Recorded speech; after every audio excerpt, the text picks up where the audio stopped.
Alrighty guys, welcome to another video. This time this is not necessarily a Monday video. This is more of a pre-Monday video, I guess, due to some backlog. I had a busy week. We had some students graduate and stuff, and this week has been amazing but really busy with work and all free time shenanigans and stuff. I did play in a tournament a week ago. It feels like there's just been so many events and so much happening within the world of like Magic and cEDH, work and life otherwise. So it feels honestly like this week that has been feels like a much longer time, like from a memory recollection and just like events. But as some people kind of consider, or some cultures consider time, that it's more of a event-based thing where you kind of evaluate or consider time passing from the viewpoint of events happening, and not necessarily as a linear construct that's kind of with every second passes. But I guess that kind of a theoretical talk is for another time. And we're here to talk about Aang. Lots of tournament showings, which I hadn't added to my primer and hadn't covered on video. Today's topics, I just listed these for myself. A current list with a fast glance, like I've had some changes happen to the list. I'm exploring some new stuff and like testing them out. Tournament entries, then I'll talk more about some recent, like a recent kind of a card that I've added and multiples of it and how they work. And then some talk, which was more of a request, about how Cephalid Coliseum works as an outlet, showcasing it, explaining it a bit better, and also some discussions that have been on the Discord, for example, about Cephalid Coliseum as an outlet versus other options, like the most common, which is the dungeon creatures, like White Plume for initiative. Earlier on, people ran Nadar and that kind of stuff to play around ring protection and blah, blah, blah. Yeah, let's hop into it. So let me just drag that to the side. The list has seen some changes, nearing 200 views. That's really nice to see. Lots of new eyes on the list, which has been awesome. People are playing the list. Everything is nice. I guess the biggest changes here, I can't really remember what the slots were that I cut, but currently, I did post the video about the Recruiter and how it functions as a chain continuer together with Omni Changeling. And this was like, I've thought about Recruiter Omni for a long time, also stuff like Spellseeker for return to the ranks, and maybe Ephemerate if you have mana, and you know, these kind of things. But the thing for me about Recruiter and Omni Changeling was that I wasn't that keen on having 2 cards, or like maybe 1.5 card, that are not really good otherwise. Like Recruiter obviously has the upside of play it like Ancient Tomb and Chromox. You play it on turn 1, you find Elvish Spirit Guide, and then next turn you play a land, Elvish Spirit Guide, and you get to cast Aang. Omni as a card is a little like, it's a little iffy. If you have it in your hand and you cast Aang, if you're casting it off of an LED, then Omni serves no purpose. If you cast it without an LED and Diamond Lion, now sure, you have Omni Changeling that you can probably cast for free, and that's great. But aside from those opener things, Omni Changeling takes a deck slot. It's a good top deck, but so is many of the other cards in the deck. Omni obviously better if you're like going for an LED hand and then you quote a free clone you get to cast. But from a theory point, the scenarios where you'd be relying on top decking something is a scenario that we don't want to see.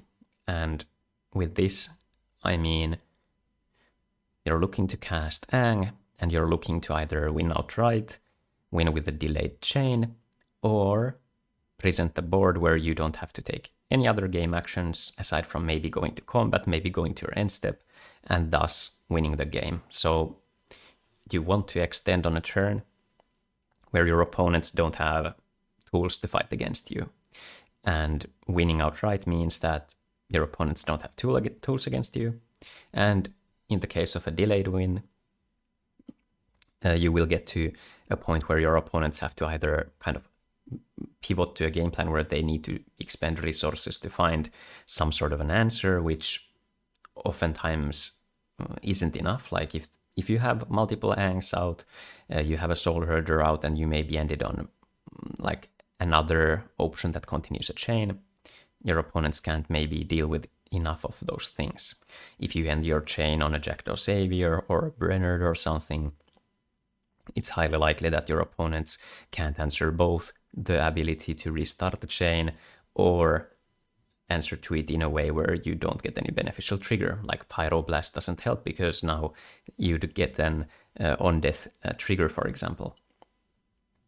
But this package is something that I thought about, and then I just started thinking, is there a way to break like Omni-Changeling in conjunction with the Recruiter? And look at the previous video, I won't step too deep into it this time, but basically ending the chain on Appa. Appa was already a card that I thought of because it serves multiple chain restarts at the price of 2 generic mana, which is tempting, but I wasn't too interested in it because you'd have to spend mana. And my whole theory was to not need any extra resources. You just cast Aang and you win off of that. But now with Recruiter, Omni, and how Convoke works with alternative casting costs, you get to do a free restart, like quote free restart, by convoking stuff, playing the Omni, and now if you find a mana generator or a cost reducer, you can proceed to win the game with like multiple chains or even infinite chains. So the card type that I'm talking about is cost reducers. Sunscape Familiar discounts your things by 1. Notably, this does not discount Aang by 2. That would be too good to be true, unfortunately, but as it's a single sentence. If the creature spell that you're casting fits either of these criteria, it will just cost 1 generic less. Fallaji Wayfarer, I'm not sure how it should be pronounced, is an interesting card. Similar to the other options like these cards I've thought about, I went through everything that could be beneficial for casting Aang and stuff, but this just didn't have enough appeal to me. And the reason for this was, like,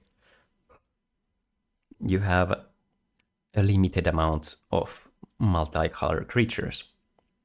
Out of those multicolor creatures, only, like, Altered Ego is, well, Soul Herder obviously as well, but a limited amount of them are chain continuers that you can cast. So say you have a chain where, you know, you end on a Fallaji Wayfarer, unless you have Aang in the command zone, you're not able to maybe play anything. If you're casting an Aang off of an LED, now you'd have to preemptively let Aang die and go to the command zone, which fights against loyal retainers. It also fights ever so slightly against like the flicker creatures. Obviously this depends on the chain, but like in a regular chain where you just get regular clones, usually you just want to keep your Aang around and hope to find a flicker creature or something that can save your Aang from flipping. Like even if it flips, you get to flicker it again later. And in these types of scenarios, like if you let your original Aang die, you would now have to leave out Volrath's Shapeshifter and Loyal Retainers as potential continuers, and then you're playing towards Fallaji Wayfarer, and now you're complicating things for yourself. Well, when we look at those chains where you get to do like Recruiter into Omni, into Appa, into Omni, Now, ending on this kind of a cost reducer can let you win the game. And the way this works is, now you have Appa out. When Appa enters, you probably have a whiteboard because you got to convoke the Omni-Changeling out, right? So you have a lot of creatures. And now when Appa enters, you can exile multiple of them. This depends if, for example, you have a Felidar Guardian out and you could flicker your creatures back like again, then you probably can win with just Omni-Changeling from that point. But if you don't have those Felidar Guardians, you reach to this point with like a Legendary Clone and Restoration Angel maybe. Now, if you go for the Omnicast and you end on a cost reducer, you want to have something that you can play. And the scenario with Appa that we're trying to accommodate as much for is having it exile some chain continuers or Aang even. And what you're trying to do is leave Aang in there. If you have a legendary clone as Aang, you can just have your clones enter as that one, you know. And then if you were to end on a cost reducer, like Grand Arbiter, Fallaji Wayfarer, these two, for example, let you cast Aang for free from the Airbend exile. Now Aang comes out. Now you get a clone enters as Appa, exile your Omni-Changeling and your Aang, and now you get to do Omni for +1 chain and Aang for the second chain.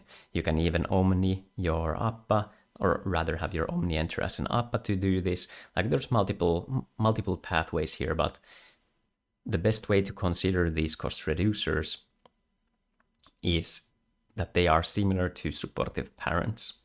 They are not necessarily these kind of mana banks that you're trying to cast before Aang, but more so that they are beneficial even if you fizzle on them. Priority 1, you win with your chain. Now you have additional options to win if you find a Recruiter of the Guard. Second, if you don't win outright, ending your chain on Center Omen Reader, Grand Arbiter, even Sunscape Familiar, Fallaji. Now you have a cheaper way of casting your clones, for example, and now you can maybe better play that top-decked clone, because the most common scenario for casting Aang is that you have 2 lands out and you played an LED and you start your hand with a top deck and 2 lands up. Most of the clones cost 4, so now if Center Omen Reader goes to combat, now everything costs 2 less, you can play your clone, and so on and so forth.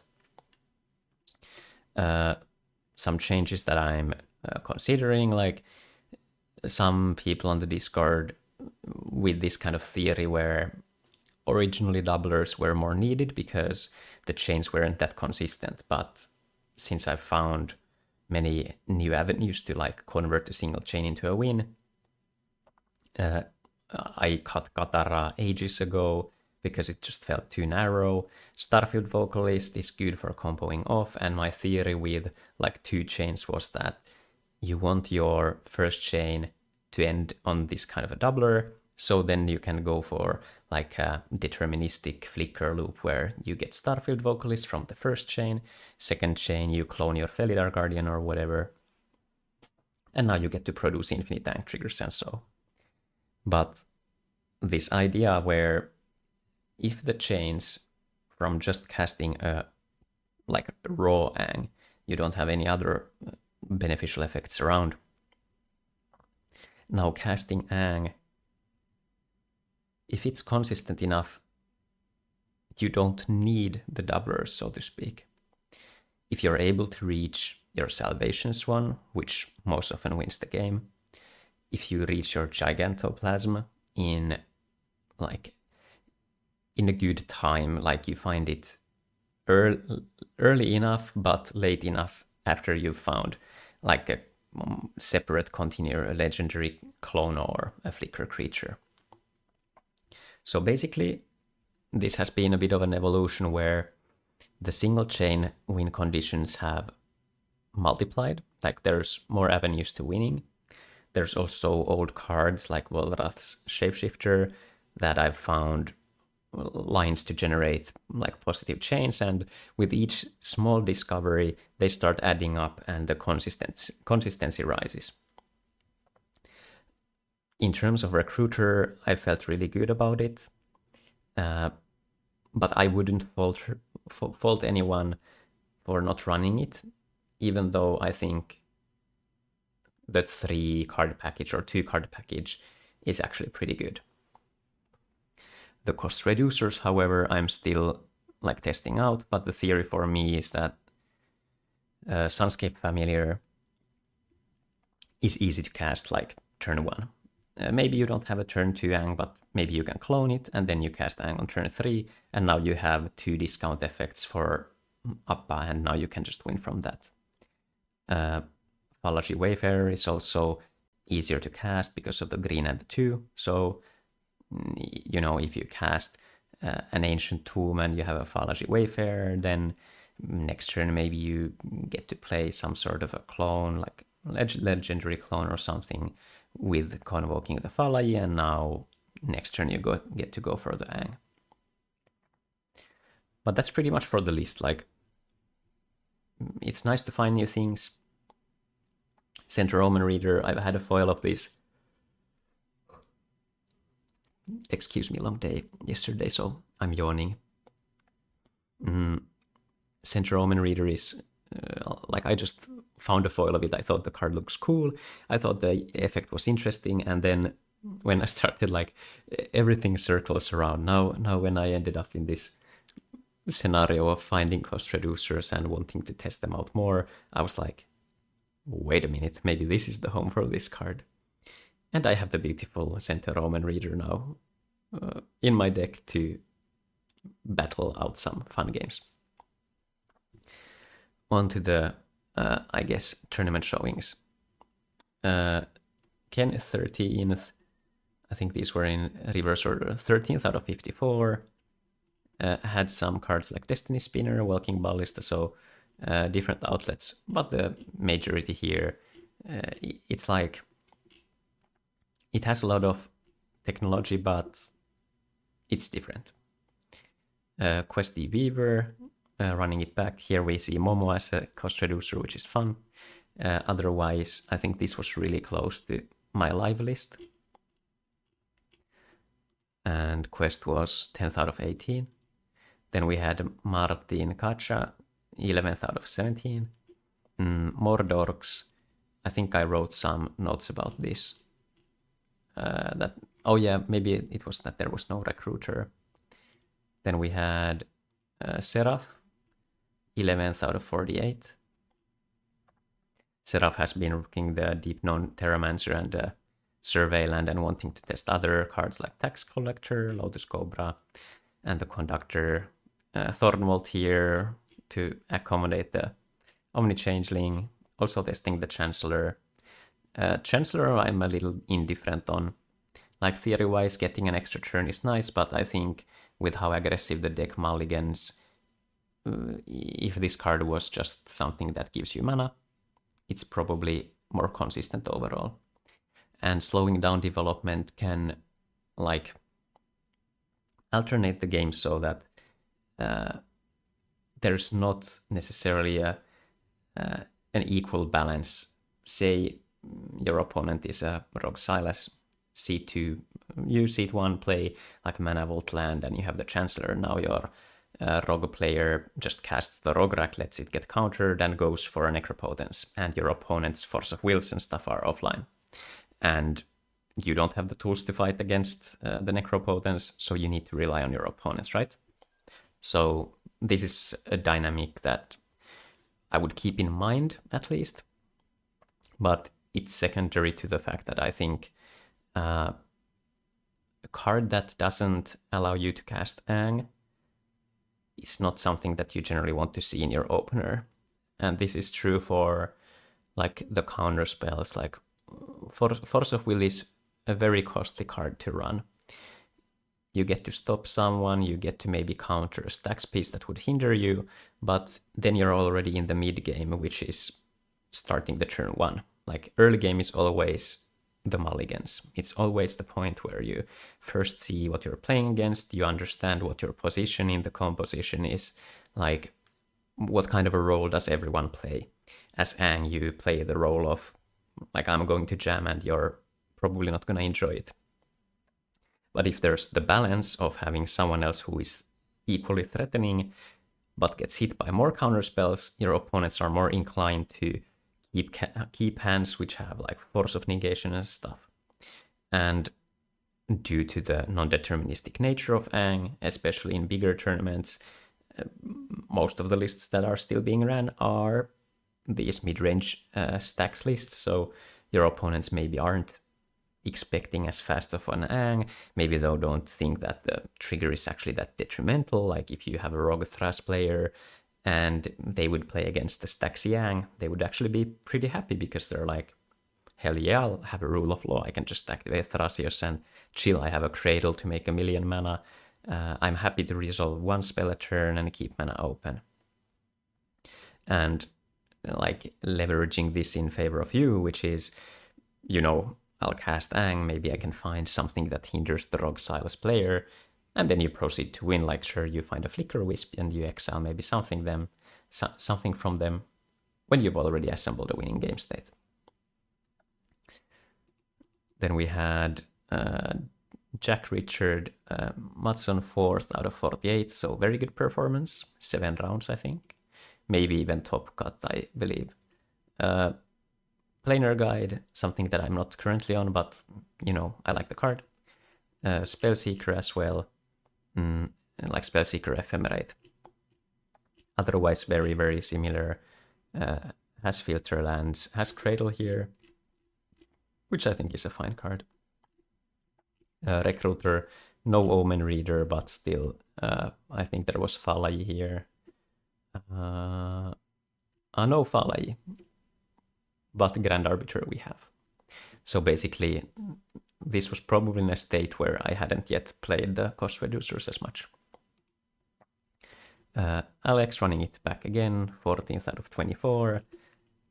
Cost reducers, no Center Omen Reader, so this is like almost live version. Then we had Zen Kang, 22nd out of 32. Sunscape Familiar, Falai, also the Omen Reader, so this I think is probably the exact list I am currently on. Brandon Bateson, 6 out of 14. This was very close as well, I think. No Omen Reader, but Chain. Otherwise, I think it's the same. Then we had Jack Richard Mason, 24 out of 31. A bit more dorks, some win condition outlets. Lavinia Katara is here. Cabbage Merchant Emiel, but overall, like, very close. Has some interaction pieces, but a very similar core. And this was actually fun that the Seraph, where was Seraph here? Island Retreat. There were 3 Aangs in the Island Retreat, and one placed top 4, one was 11th, so that was cool. That was cool to see. Seems like it was a 6-round event plus top cut, actually, because 6 games here, 5 here, so maybe dropped, or maybe there was a top 16 cut, and then this was the 5th, so 4 rounds plus 16 plus top, the final spot. Then my list from last weekend.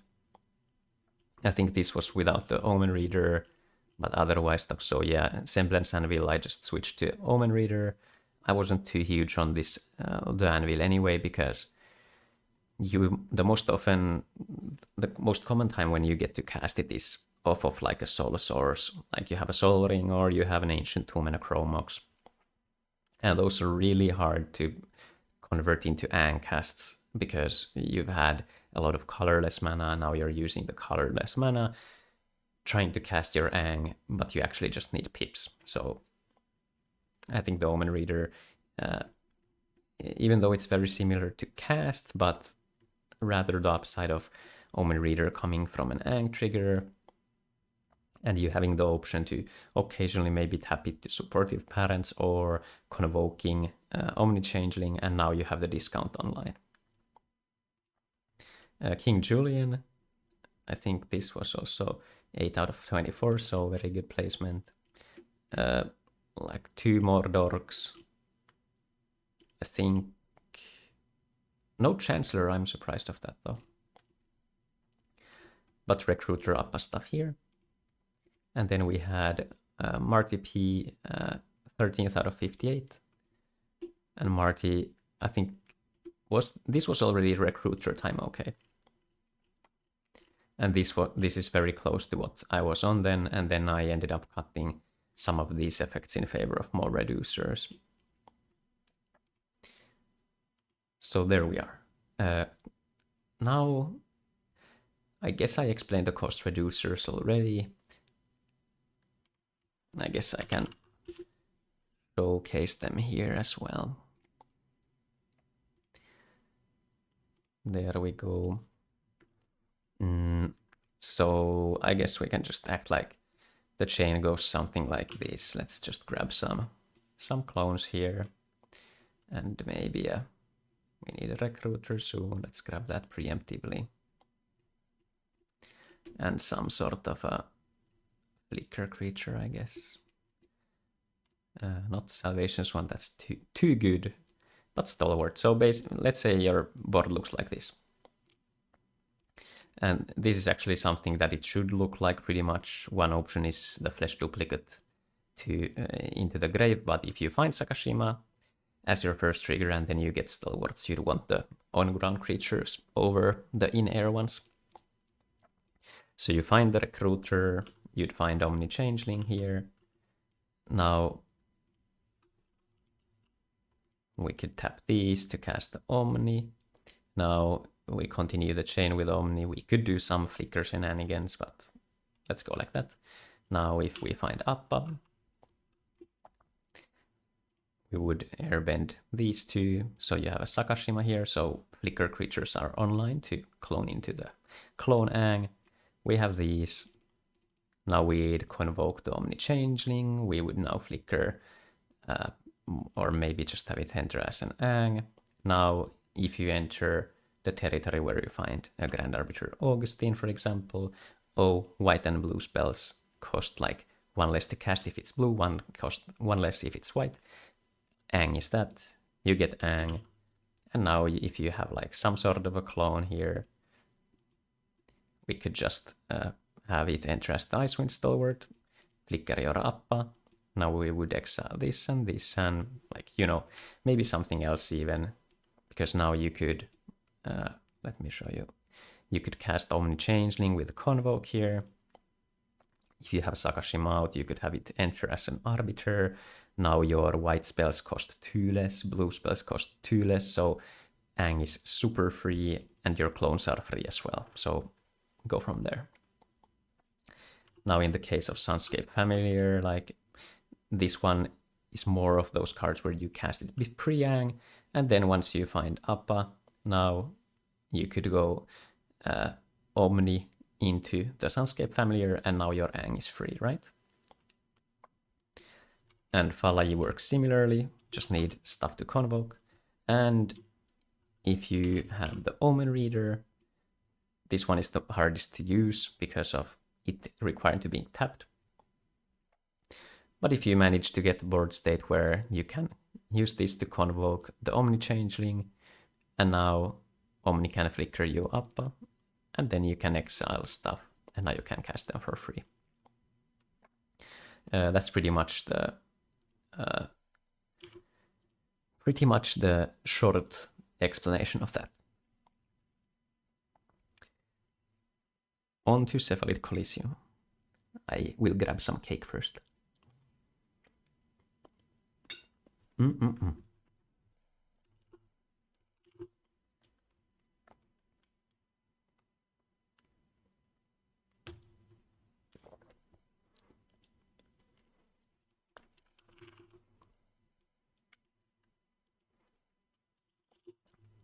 So here we are.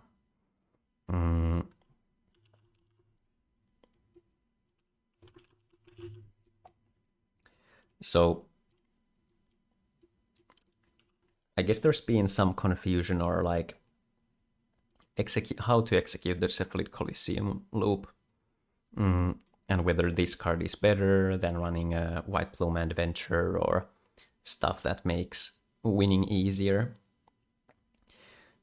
I will preface this conversation like I like to have an outlet in the list that wins outright. I think it's good to have that because when the table asks you how are you going to win, it's easier to go like, I will do this, I will do this, I will do this, and this causes me to win the game.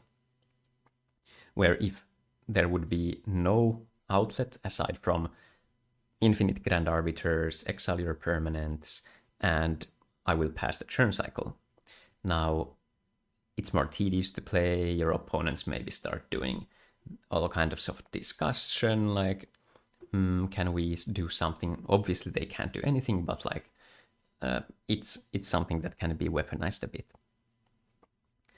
But the gist for this conversation, and I've been talking about this on Discord as well, maybe to the point where I think it's entering the territory of beating a dead horse, I think is the idiom for that, where they're like, the information and the thoughts are there, but if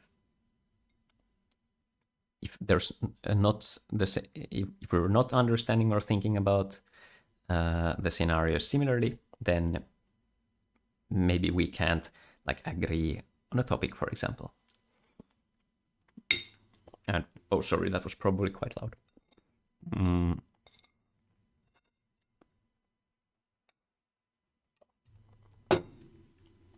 And obviously, like, disagreeing is fine, but when arguing, at least in like a theoretical sense or like a philosophical point of view, arguing is between like maybe two differing viewpoints or opinions, and if our common goal is to evolve something, do something as best as we can, find something new, instead of finding a compromise. Like, if wanting to find a compromise, then it's more of like letting your stance go. Whereas if we're talking about if the color red is better to wear than the color blue, if we have some facts and some theory to support, maybe we can agree in the end. We can't agree on whether I like the color red more than the color blue, but if I'm not talking about whether I like the color red more, if the blue is a better color to wear and I wanted to dress optimally, I would choose the color blue even if I prefer color red. And to put this into this context, like, Cephalid Coliseum isn't something that I think is better to run because it's fun, or it's more unique, or it's harder to interact with, or what. Okay, actually that would be too factual, but like, it's not from an opinion-based standpoint. It's just that a colored untapped source, in my opinion, and now I say the word opinion, but I have to preface this because some people don't agree with Coliseum being a better card, like compared to another outlet. And I think I would even go in like to the point where Sunscorched Desert is probably better than White Plume Adventure, or maybe another land that can do something is better because it would still be a better slot, sacrificing a land slot. And especially in the case of Cephalid Coliseum, while it only provides you blue, but the bare minimum that you're always looking to have with the list is 3 colors to cast Aang, and this is oftentimes reached through 2 different colors from your lands and an LED. And in the case of Cephalid Coliseum, it doubles as an outlet with already good cards in the list, so that's basically the comparison point. But when we near, this is going a little in a reverse order maybe, but I hope you still find this interesting. When we compare like the initiative creatures and Cephalid Coliseum, and we're talking about outlets and how they show, like in action, how they show up, for example, compared to one another or something. Like the stance I have on this topic is the situations where that would be relevant from the viewpoint of being able to close the game out as your win versus the game ending in a draw because you run out of time. And my answer and my stance on this is that, one, those scenarios are much rarer and they're not worth like watering down, diluting the game plan A, which is having an Aang cast convert into a win with as high probability as possible. And if you're watering the list down to accommodate the situations where we have 10 minutes on the clock and we need to win the game, if we are watering down the game plan A, situation B will occur more often. So this is a bit of a cycle where if your deck has way less continuers and is slower overall, you'll be ending up in these scenarios more often. If you're keeping more relaxed hands, for example, like turn 3 Aangs and stuff, if you're doing that, you're more often ending up in scenarios where the game prolongs because you get stopped a bit, opponents develop, more game actions happen. And this kind of spirals back towards the base theory of the deck, and I want to kind of take the time to like reincarnate that base theory that the list is looking to do. One, give your opponents as little time to build resources as possible, while you threatening the win on an axis that is the hardest to interact with in the format, while also not playing into your opponent's game plans that much. In actual gameplay, this shows as being as fast as you can, casting Aang as early as can, and seeing what happens. Two, not letting your opponents draw cards, compared to like Etali, Ral. These decks, even if they don't care about Ristics and Mystics that much, they still complicate the cases. Your opponents might find interaction, maybe they already have some interaction, but now they're just juicing up until like they decide to stop you. And the axis of being the hardest to interact with, Force of Will is the only free counter spell. Simian Spirit Guide plus Red Blast, Pyroblast obviously answer it, and some 1-mana spells answer it. Some fringe spells like Snuff Out, sure, but the base theory is there. You don't really get hit by Mindbreak Trap, you really don't get hit by Force of Negation, and an opponent pacting and suggesting a draw is usually easier to talk out of because you're not presenting an outright win. You might not win at all, your opponents might get a turn cycle, that kind of stuff. And even then, if we're looking at that point, if you're casting Aang off of an LED and your opponent is actually going to counter the, like, cast a pact and the other table will play for a draw, sure. The game was not yours to win to begin with, but you're still walking away with a point. And I guess from a tournament structure perspective, this deck looks to win as many games as possible and not really play into the option or the modality of playing for like draws.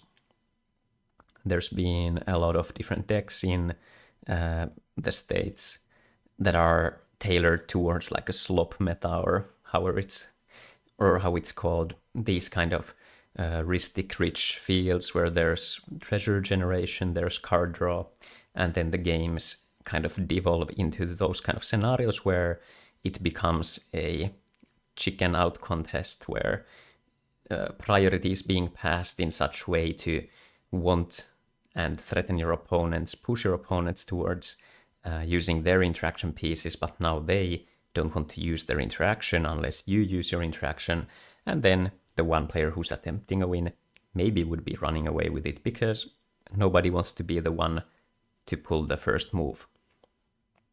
And what this list kind of does really good in those games is that your first attempt to win fast.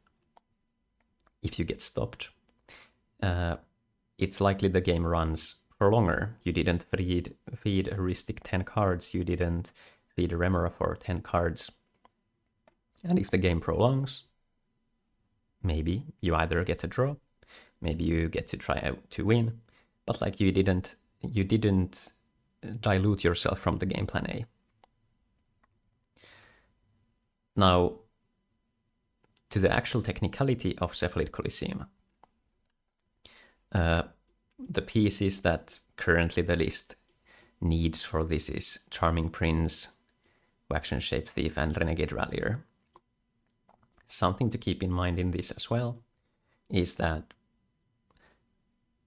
the Waxen Prince trick to like draw the Cephalid Coliseum isn't needed that often either. If this is your turn 1 where you get to do this, say your Aang chain wins on the first turn, you've played Land LED Lotus Petal, Land LED Elvish Spirit Guide, whatever, and you get to like present an infinite flicker board state. What is the remaining round timer in these scenarios approximately? Mulligans maybe take 5 minutes, 10 minutes if it's long.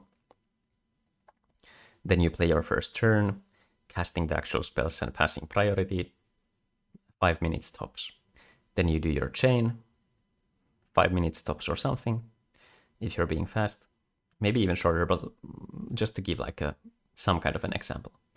And now you have infinite Aang triggers through maybe a Jackdaw Saber, Gigantoplasm. And now you get to bring all your creatures out.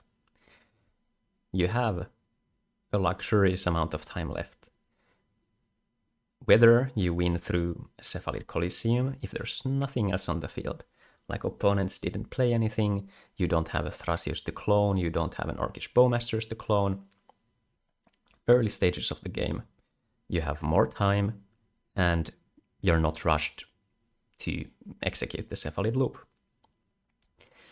If, however, the game is at a prolonged state, this is already an unideal scenario for us. You don't want the game to drag on for 70 minutes and everybody has a billion cards in hand and a heuristic study. And Smothering Tides. Usually those games are lost to begin with. If you were to win in one of those games, I would say like super highly unlikely, especially with this build. If you have silence effects, maybe you can play an unaccounterable Arbiter, but that's also not as good nowadays when there's more channel effects, there's more split-second stuff, there's more silences, like Orim's Chant is being ran very often now, basically as an answer to the Slopfest. Like, it's yet another tool that lets you hinder one player.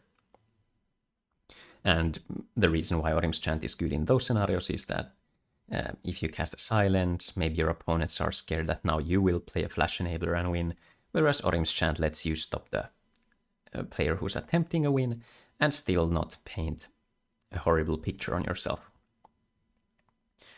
So situation 1, you have a lot of time, you get to execute the loop.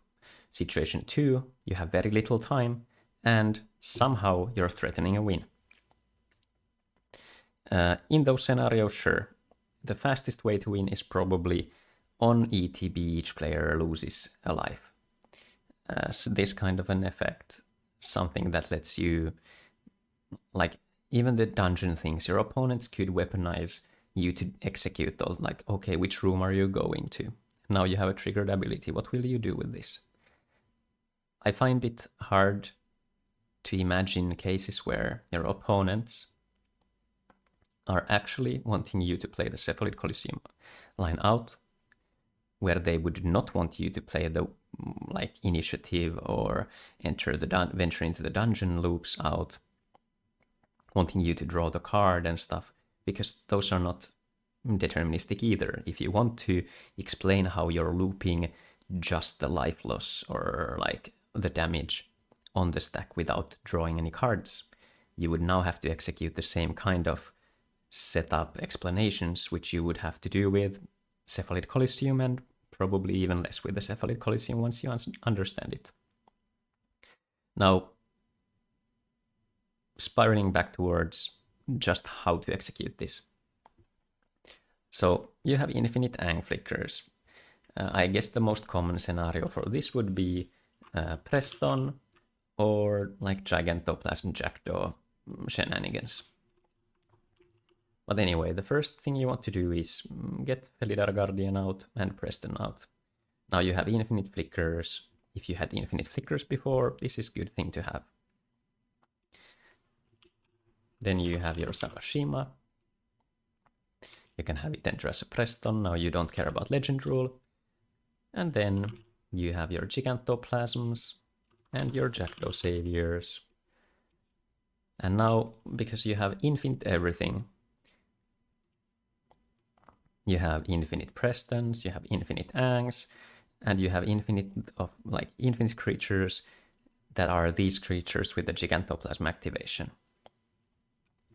Now, you can have your clones enter onto the battlefield, you can let them die, and you can let them stay there. So you want to essentially just grow your graveyard to the point of like 7 cards. Now you bring Charming Prince out, you make infinite Charming Princes because of Preston. Now you scry until you have... Wax and Shape Thief out first. We need the other Sakashima here. So infinite flickers, you have your Sakashima out, which has the text of bouncing a creature, or rather returning Sakashima to your hand. Have Wax and Shape Thief be that card. And now infinite Aang triggers, get Charming Prince, scry until Cephalid Coliseum is the topmost card in your deck. Now you activate your Wax and Shape Thief Sakashima, you go to the end step, it returns to your hand, activate the Gigantoplasm, Jackdaw triggers, or all of them, you bring it back. This is done to make infinite mana here. Infinite mana, you cycle your Wax and Shape Thief, you bring out your Volrath Shapeshifter. Now you just need to have a clone die in between, which has a higher base toughness than 0, so VS doesn't die. On the other hand, it doesn't really matter as much, because if you have Brennerd out, if you have a Preston out, you will still get something, you know? But anyway, like, semantics aside, just walking through the baseline here. Now you activate VS to discard the Cephalid Coliseum. You continue flickering your Aang. You bring Renegade Rallier out. And the crucial thing, I think, for this line is that when I've explained this before, I've explained how you can loop the same Renegade Rallier card as many times as you want.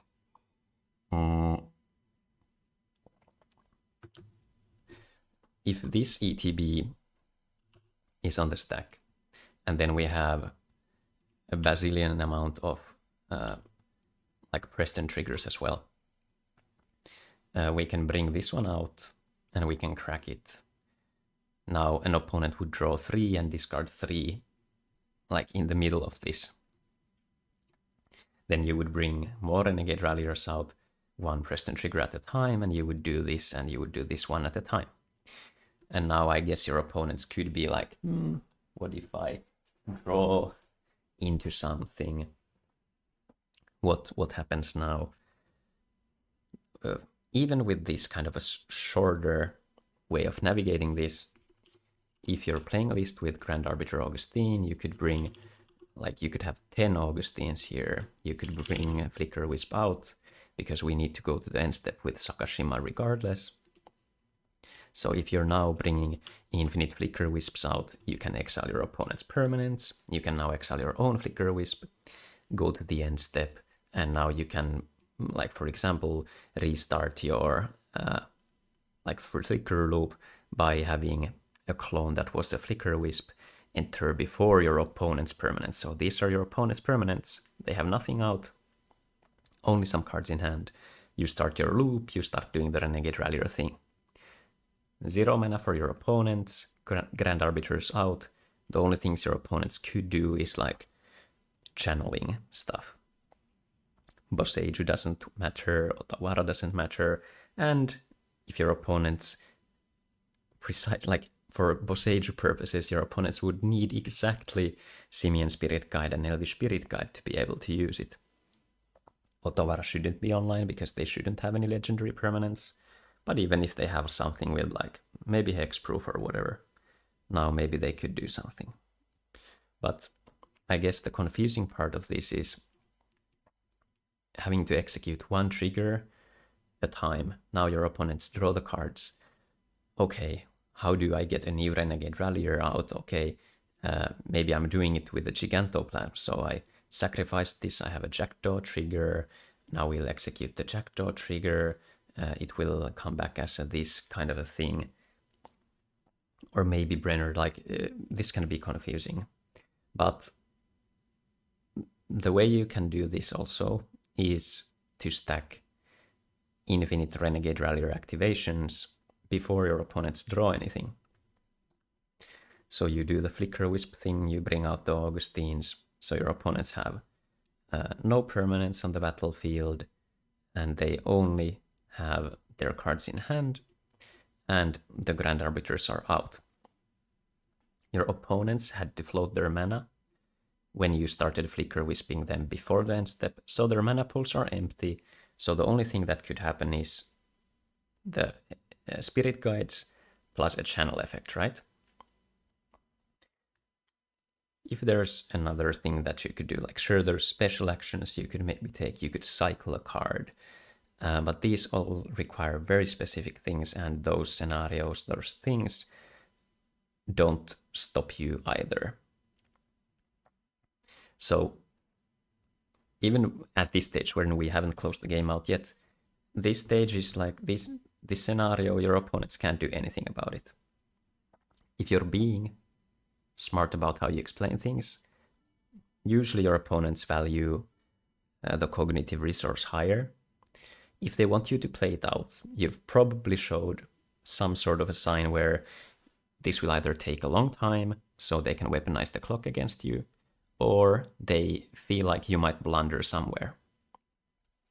But if you're building the board, you're doing everything, you can try to convince them. If they want you to play it out, sure.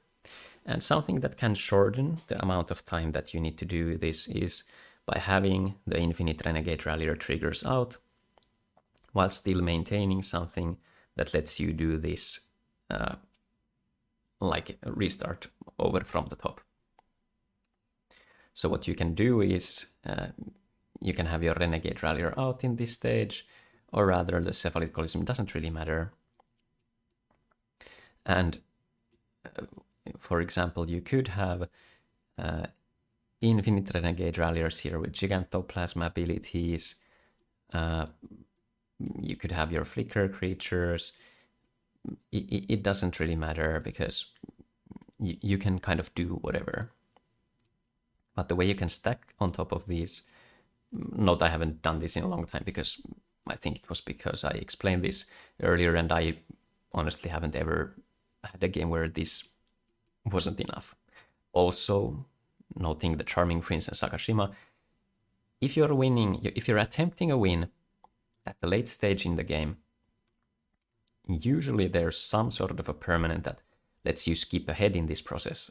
If your opponent has a Thrasios out, you can use that to draw the cards, you can use that to put the Cephalid Coliseum into play, flicker it with a Felidar Guardian, now it's untapped, right? So there's more ways to skip ahead in this. If the game prolongs, maybe there's an Orcish Bowmasters out, maybe there's an Arcum that has a weird-ass card, maybe there's a Cabbage Merchant with something, and you know, the possibilities are honestly endless. If you're playing against the CSA, maybe the CSA has some weird planeswalker that you can use. You can just be very creative with this. So if you want to do the Cephalids on top, like on the stack, you can crack this, so we can just put this on the stack, I guess. Now we can do that. So this one is on the stack. This is now here. If you have, for example, the Luminous Broodmoth stuff here, let me just get that out. It's in the grape, whoops.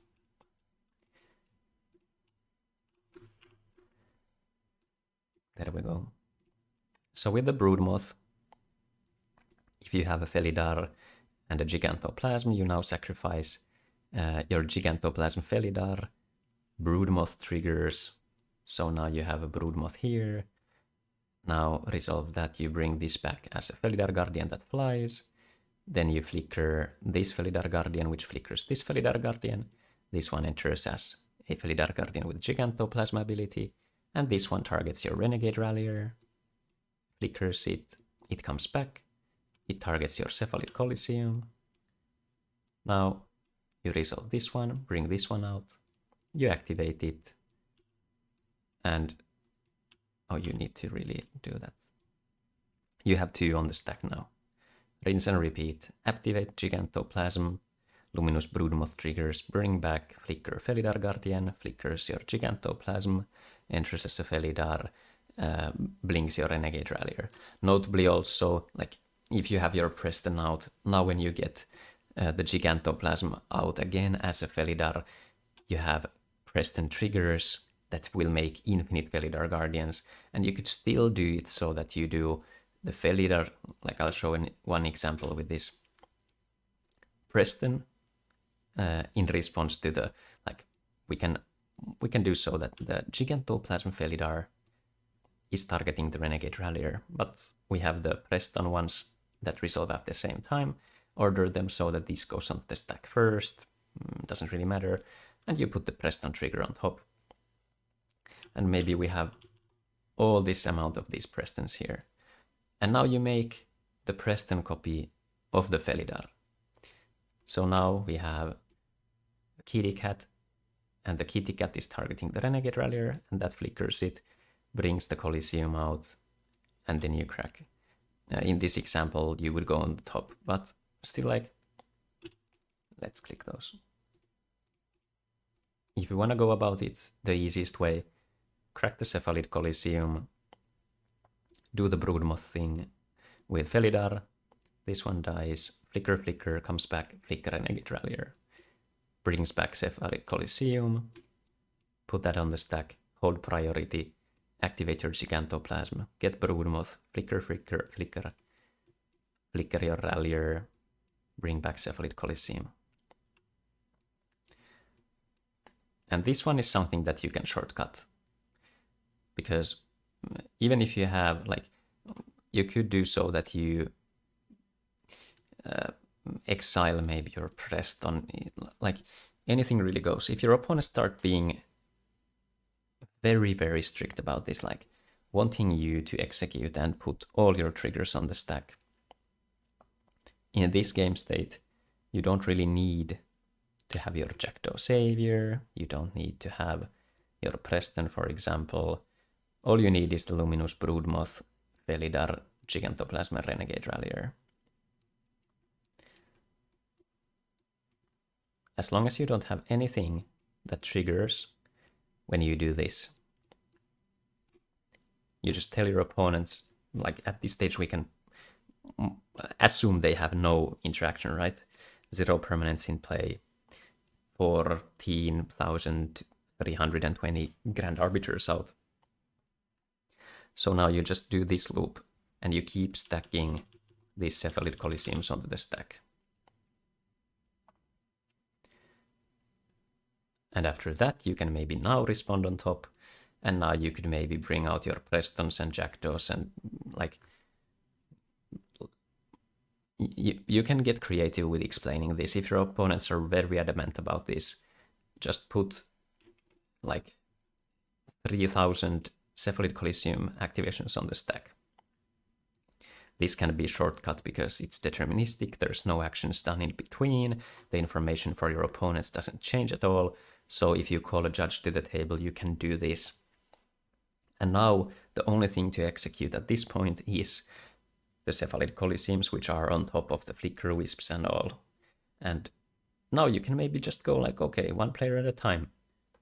You will draw 3 cards and discard 3 cards. So at this point, you can just go through this. Like, I don't think it's like if you have 60 minutes on the clock, I don't think your opponents want to play through this. If they want to use their cognitive energy for this, now you don't have to do anything. You just tell your opponents they draw 3 and then they discard 3. Usually, when this is the case, you can also just say that if you find your spirit guides, just keep them in hand or exile them. Now, if you find your Bossages or something, which won't help, they do that. If the judge is along the table, it's very likely that the judge is just gonna go like, they won't be able to play any spells here, right? If they have any sort of an interaction that they could use, which would be channel-based, you can also just respond on top by cracking the Gigantoplasm yet again. So now your opponents start drawing, they need to, like, at max, do 30 triggers each of this. And if you're just going through 3, okay, no relevant, nothing relevant, nothing relevant. It's similar to like breach scenarios where you're milling yourself for the brain freeze cards, right?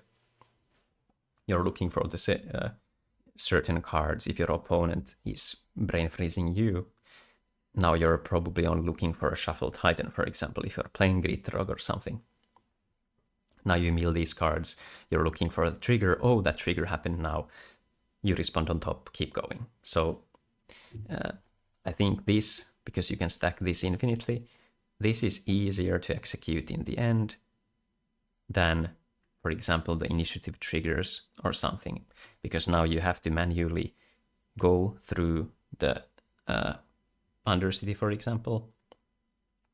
You have to do the actions in between, like you put counters, you scry things, you goad something, whatever. And now when you're going through that, if your opponents are being this adamant about the whole shenanigans, that one has more information to go through. That takes more cognitive capacity due to having different rooms each time, having to look at 10 cards, shuffling your deck, all this stuff. Whereas this is like, this is nothing else than your opponent's drawing 3 and discarding 3. This was a bit of a messy explanation, at least how to reach this state.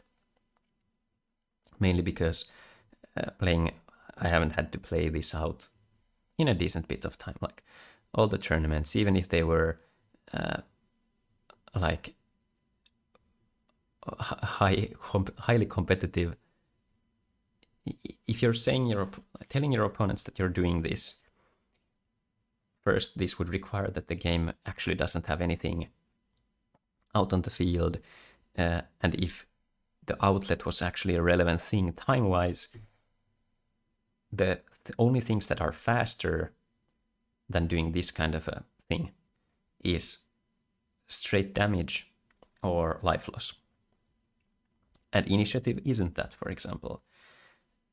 The reason why initiative is a solid mechanic to play is because it allows for a more easily understood way how you make it out of the game. How do you finish the game? because Cephalid Coliseum feels like I need to bring it back somehow. How do I bring it back? By restarting a chain. Okay, how do I restart my chain? I need to have these pieces out. But this isn't widely different. If you just learn the base, how you do this, you can tell your opponents I get to have infinite Aang triggers, so I can basically infinitely go through my deck and get my creatures out. If your opponents are adamant on you shuffling the small piles in between and stuff, like this all is still relevant for like White Plume. But when you get to this stage, just like Sunscorched Desert and these effects is faster. Playing a Thassa's Oracle is much faster. If your opponents, or if the discussion is between White Plume and Thassa's Oracle, I think that's a much better comparison point, because they both are fairly dead card slots on their own. And if we look at those card slots, then we're nearing the discussion where it's similar to Nadu, for example. When Nadu was released and people started brewing it for, I think it was in Modern and Legacy, and there was like a Modern tournament. I can't remember which big tournament it was, but people were split into two categories. Those who ran Thassa's Oracle and those who didn't. And if the builds weren't in Legacy, where it was often played in like a Cephalid Breakfast kind of a shell, which is a deck where you mill your Wholegrave and then you cast Dread Return. This is usually done with Cephalid Illusionist, which is part of the nickname for it, where if you target it, you mill 3 cards. So this obviously layered well with Nadu if you're playing Shuko or you're playing Nomads on Core, which let you target things for free. You would get value out of them, right? But the thing that was split between these two camps was that some thought that Thassa's Oracle was required, and the only relevant part of that discussion on a theory level was always how much mental load you want to save by being able to say, I will mill my deck, I will Dread Return a Thassa's Oracle out. Now, if you weren't playing a Cephalid Illusionist build, but rather in Modern, for example, where the base was like, I think it was Springheart Nantuko stuff, and then you go infinite Nadu triggers pretty much. How do you close the game out? Some people were doing endurance loops. You would bring a land out, now you have a Springheart Nantuko on an endurance, and then you get to loop whatever spell you want. And some, like the better players, I believe, were on the endurance plan, because endurance was a good card on its own, whereas Thassa's Oracle wasn't really a good slot. Like the games where you want to cast it on turn 2 is probably a losing hand anyway. So now, when you looked at it from a deck slot point of view, you're sacrificing one slot to have a dead card, so to speak. And when you have that card, your game plan A dilutes, right? If we look at the Nadu example, Thassa's Oracle versus Endurance. Endurance does many things. It works as a body. You can play it as a flash creature against like a control matchup where now they need to answer that one, or they need to answer your next play on your turn, and rarely they can do both. And this reminds me, like this whole Coliseum versus other outlets reminds me of that very much. And even on a pro level, like when we look at those Nadu matchups, for example, there were games where it took a ginormous amount of time to execute the game states before you would win, like before you would have the infinite assembled. The part that took time was the one that was before it, and the part when you had the infinite Nadu triggers, for example, now that one would be one you could, loop through.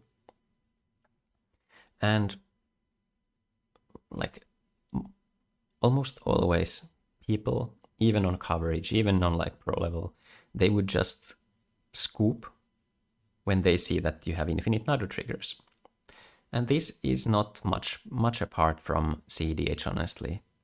Even in big tournaments, people oftentimes, like, if you have a breach and you start playing, on coverage, most often people want to play it out because they want to give, like, viewers the joy of that. But if you look at any table in a multi-hundred tournament, most of the people want to grab some snack, they want to unwind between games, they want to just charge their batteries, and that's honestly the smarter thing to do. Because if your opponent is really good, and even if you know your chances to win are like 0 now, non-zero maybe if your opponent blunders, but if you do this for example, where you stack an infinite amount of Cephalid Coliseum stuff onto the stack, and then have infinite Grand Arbiters, your opponents have permanents, you might ask yourself, like, or maybe you should ask yourself, is there another piece that I should run to still maintain the Cephalid Coliseum, but have something that's even better? Like, if you have a Grand Arbiter Augustine, for example, a Grand Abolisher, that doesn't stop channel effects though, but like City of Solitude, maybe something that just says that your opponents can't do anything, right? Then maybe you can do that. Maybe you can include Sunscorched Desert. Maybe you can even include Thassa's Oracle. Like, that would be a horrible slot usage thing in my opinion, but still that gives you a much cleaner win. You have your Preston's out, you make infinite Thassa's Oracles, you have infinite Blue Devotion, you win the game, right? And it's not that much apart. Like, I'm kind of repeating myself, but if you're in the same thought process, if you're breathing in the same air that I'm currently doing, which is like trying to think about this whole concept, like, what is the thing that we're trying to fix? Why are we discussing technically, like, such a small part? Like, I think the issue isn't what the outlet is necessarily, but how do you make that outlet like function on the stack so that your opponents have the least amount of time to wiggle through, or the least amount of options they can present. Sure, information changes with Cephalid Coliseum drawing your cards, but the information that's relevant is quite exclusively the spirit guides, because those special actions are the only things that generate your opponent's mana at that stage. So if you're saying this, and it's true, because quite literally there's no cards that go past through that, split second stuff doesn't work because you have the Augustines out. So now your opponents are just drawing until they maybe see those.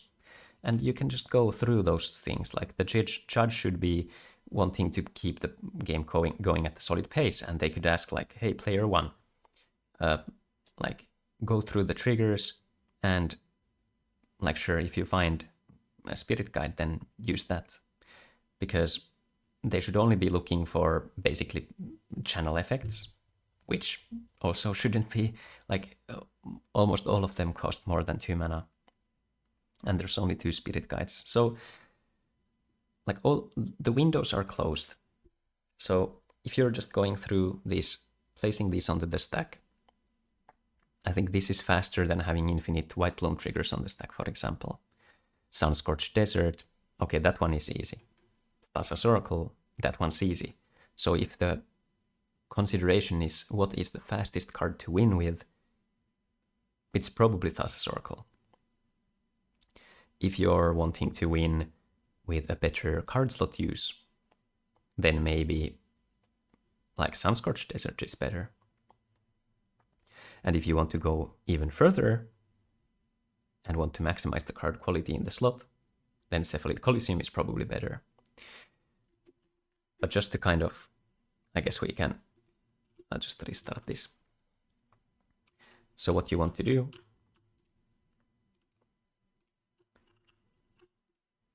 You get your Aang out. You get to assemble infinite triggers. Maybe through a jackdaw or whatever. Infinite triggers, you get your Luminous Broodmoth out. You get your Felidar Guardian out. And you get your Gigantoplasm out. Now you get enough clones that you can send to the graveyard because of your... Nope.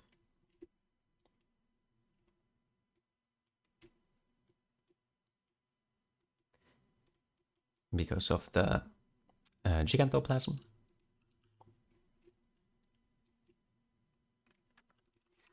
Then we need our Charming Prince.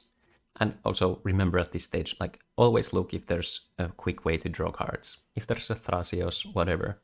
If the game has prolonged, you probably have something that can draw you cards. So Charming Prince, Action Shape Thief.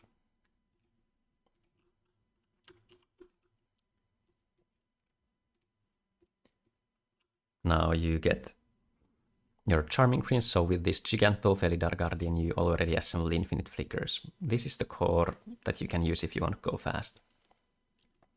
Explain how you let this die, it comes back, it flickers the Felidar, which flickers this, and you have one extra Felidar target for whatever. Infinite mana, for example. Then infinite Aangs. Then you get your Sakashima the Imposter. Then you get your Waxen Shape Thief. Then you get your Charming Prince. Actually, Renegade in between. Doesn't really matter. VS here. And then just some clone that is higher base power toughness. Did I already dump all of them? There we go. So this one has to be a Sakashima one, then you can have the kitty. Now Charming Prince, it scries you the Cephalid Coliseum on top. You activate the Sakashima ability of your Action Shape Thief. And do remember to do the Flicker Wisp thing if you need to do all of this. Flicker Wisp triggers, you can choose to return your thing first. So you return something. And now you initiate another Flicker loop. Generate infinite mana. Cycle your Action Shape Thief. Get Cephalid Coliseum into your hand. Now Gigantoplasm Chameleon, let it die. Flicker Aang. Bring Walrath Shapeshifter. Enters as a chameleon without copying anything. Base power and toughness is 2 and 3. So it doesn't die. It has the discard ability. Activate that, discard Cephalid Coliseum. Activate your Gigantoplasm to activate another, initiate another Felidar loop. And now you do the thing we talked earlier. Flicker Renegade Rallier, brings out Cephalid Coliseum, crack it, have one on the stack, respond to that. Activating Gigantoplasm, Flicker, Renegade Rallier, do another one. Rinse and repeat for infinite triggers. Then you can bring out Grand Arbiter, infinite amount of it, whatever. And then you start resolving these. Hopefully this was helpful. Long explanation, but if you see this, maybe this gives a better visual on how to use it, but basically the whole gist of it is that you can put infinite things onto the stack and not take any time with it. You show the loop 2 times. Confirm with the judge, this is a loop. You can do this. Now you tell how many times you want to do this. 12 million iterations, 4 million at each player. First 4 million to resolve player A, next one's player B, next player's player C. And then you start doing this, and then you explain how you can activate one of your Gigantoplasm Felidars, which now you have 10 million of and 10 million Felidars and Broodmoss and whatever.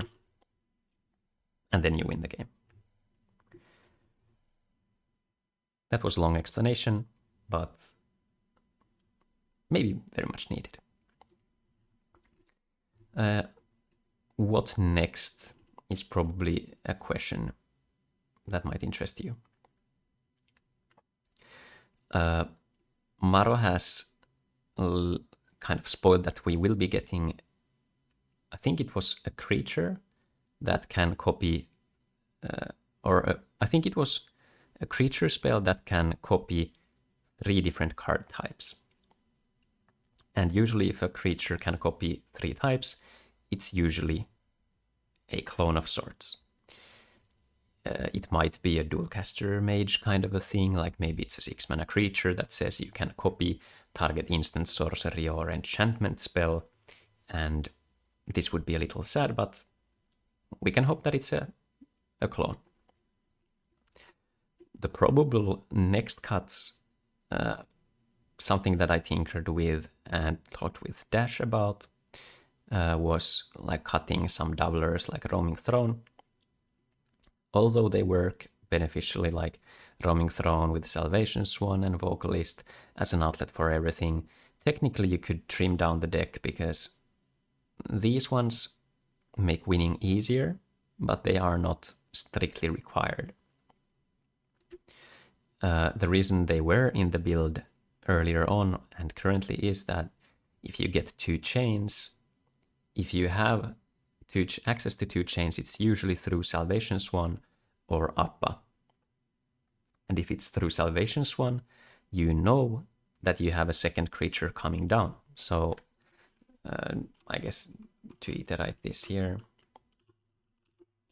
if you have a board state where you did Felidar Guardian and like some clone or whatever, if you've now exiled these 2 things, for example, we know that these 2 are the ones coming back. So if you get an Icewind Stalwart and you start an Aang chain here, if you were to end on a doubler in the first chain, we don't need to trust the unknown by having this be a clone that enters as an Aang and now you might whiff. Whereas, because it's known information in this scenario, and with Appa as well, you know that this can close the game out. So basically the mission for the single chain was to find a doubler because that lets you win deterministically. But as the deck evolves and the consistency rises, these cards are not that great to end on. And also, these cards are not that easy to cast. Cutting them, though, does make Volrath's Shapeshifter ever so slightly weaker, because now you're reducing the amount of hands that could be beneficial for the purposes of Volrath's Shapeshifter. Now it probably is of higher value to, if we had like if we had more clones that argued cutting the Throne and the Vocalist in favor of 2 clones is probably much better, because the overall win rate of 1 chain would increase probably in a higher proportionate amount than having these in as like effects that reduce the amount of triggers you need to see to close the game out. But that's probably the next evolution step. The deck still casts Aang really consistently. I'm interested in Bilbo a bit because like it casts your commander easier. You could copy it, then you have the same thing as with the Appa and Sunscape Familiar. Leonardo is an interesting card because it could cast Omni from your graveyard, but I think the issue with this is that you would generally want Omni to stick around on the field, because Appa is easier with it and combos better that way, whereas Leonardo would require you to have that in your graveyard, but Leonardo does allow you to cast your 2-drop clones and, you know. And Kellan is also interesting. Like, I thought about this card, but it probably requires more setup and I guess more Omni tutors, but I'm not that keen on these. Some other cards that I think... There was something that I thought about recently. I liked the fact that there's been a player experimenting with Academy Rector, which is a really cool card. Basically in this list it would find food chain because it's usually a win condition already. But the thing with the Rector is that there's very little effects that kind of let you sacrifice it at your at your will. But yes, cEDH Faithful was the card. I've talked about this on Discord before, that I feel like I'm really close to breaking the card. And this is due to it allowing you to sacrifice a creature, which is good with the undead creatures. The fact that it's a creature bounce, so Draniths and so on can be you can get rid of them with this. And the fact that this is good with Omni-Changeling, because now if your Omni-Chain ends or would end on the cEDH Faithful, you can bounce the Omni and restart the chain. And I think that's something that's interesting. But this was a good bit of yapping and blabbering for 1.5 hours, so we did stick to the main topics, I guess, at least partly. Keep playing the list, enjoy the list, don't hesitate to ask questions, and I hope the Cephalid Coliseum part was helpful to those who were having trouble with it. So, thanks for watching, and just enjoy playing Aang. It's such a fun list. Thanks for watching. I'll see you guys next time.